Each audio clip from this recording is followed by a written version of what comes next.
آزادی سب سے بڑی معاشرتی نعمت ہے. آزادی سب سے بڑی معاشرتی نعمت ہے اور غلامی سب سے بڑی لعنت اور عذاب ہے. اچھے انسان نہ صرف خود آزاد رہنا پسند کرتے ہیں بلکہ دوسروں کی آزادی کے حق کی بھی قدر اور حمایت کرتے ہیں، جبکہ برے لوگ جو دراصل اپنی خواہشات کے غلام ہوتے ہیں دوسروں کی آزادی سلب کر کے انہیں غلام بنا دیتے ہیں اور سہولتوں سے محروم کر کے مصنوعی اور عارضی خوشی حاصل کرتے ہیں. آج کے دور میں ہمارے پڑوس میں نریندر مودی نے ہٹلر کے نقش قدم پر چلتے ہوئے کشمیر کے عوام کی زندگی کو جہنم بنانے میں کوئی کسر نہیں چھوڑی.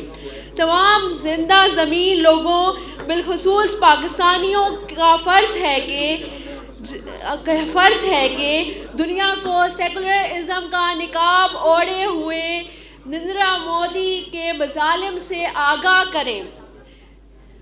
آج وہ کشمیر ہے محکوم و مجبور فقیر. آج وہ کشمیر ہے مجبور و محکوم فقیر. کل جسے اہل نظر کہتے تھے ایرانی صغیر. جنت نظیر وادی بری جہنم کی تصویر کے موضوع پر تقریر کرنے کے لیے محترم احتشام الحق کو میں اسٹیج میں آنے کی دعوت دیتی ہوں. محترم جناب ججز صاحبان، اسٹیج پر موجود مہمانان گرامی اور میرے عزیز ساتھیوں، السلام علیکم. آج میں جس موضوع پر آپ سے مخاطب ہو رہا ہوں تو ماضی میں جھانکنے کے بعد میں اس کو ایک خون ریز داستان کا نام بھی دے سکتا ہوں. تو حال ہی میں اسی موضوع کو پوری دنیا کے آگے ایک سوالیہ نشان بھی کہہ سکتا ہوں، اور مستقبل میں کچھ ظالم لوگوں کے لیے میں اسے ایک پیغام بھی کہہ سکتا ہوں، اور وہ ہے جنت نظیر وادی بنی جہنم کی تصویر. جناب صدر، چناروں اور زعفران کی سرزمین جو کبھی اپنے حسن جمال کی بنا پر دیوتاؤں، فریوں، پرندوں، دریاؤں، سرسبز پہاڑوں اور عجیب و غریب رومانی افسانوں اور داستانوں کے لیے غیر معمولی شہرت رکھتی تھی، وہ وادی جس نے اسی دنیا میں اس دنیا کے جنت کے نظیر ہونے کا ٹائٹل حاصل کی ہے.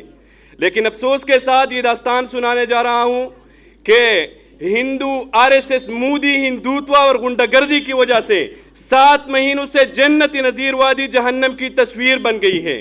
اجتماعی جیل بن چکی ہے، بنیادی ضروریات سے محروم، اظہار رائے کے آزادی پر پابندی، خوراک، علاج و معالجہ کی سہولتیں ناپید. ہر گھر پر RSS مودی غنڈہ کھڑا ہے. ہزاروں بہنوں بچیوں کی عصمت دری ہو رہی ہے. 50,000 نوجوانوں کو بھارت لے جا کر عقوبت خانوں میں ٹارچر کیا جا رہا ہے.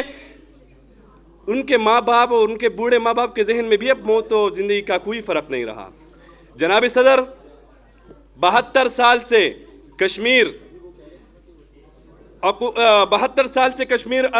اپنے شہداء کے سرخون پر لکھے ہوئے ایک سوالیہ نشان ہے جو دنیا کے منصبوں سے ببانگی دوہل جواب چاہتی ہے کہ اگر مشرقی تیمور علیحدہ ہو کر عیسائیت کی بنیاد پر آزاد ریاست بن سکتی ہے، اسرائیل و جنوبی سوڈان عیسائیت اور یہودیت کی بنیاد پر آزاد سٹیٹ بن سکتی ہے، تو 72 سالوں سے طویل جنگ آزادی لڑنے کے باوجود وادی جنت نظیر کو آزادی کیوں نہیں ملتی؟ کسی شاعر نے کیا خوب کہا ہے کہ زندہ ہے پر مانگ رہی ہے جینے کی آزادی، زندہ ہے پر مانگ رہی ہے جینے کی آزادی، دیو کی چنگل میں شہزادی کشمیر کی وادی. جناب صدر، میری یہ گفتگو محض رسمی باتیں نہیں بلکہ مودی RSS ہندوتوا اور انڈیا والوں کو جنہوں نے 7 مہینوں سے کشمیر پر بیٹھ کر اپنا ہندوتوا شروع کیا ہے، اپنا غنڈہ گردی اور دہشت گردی شروع کیا ہے، اس کے لیے ایک پیغام بھی ہے. جنہوں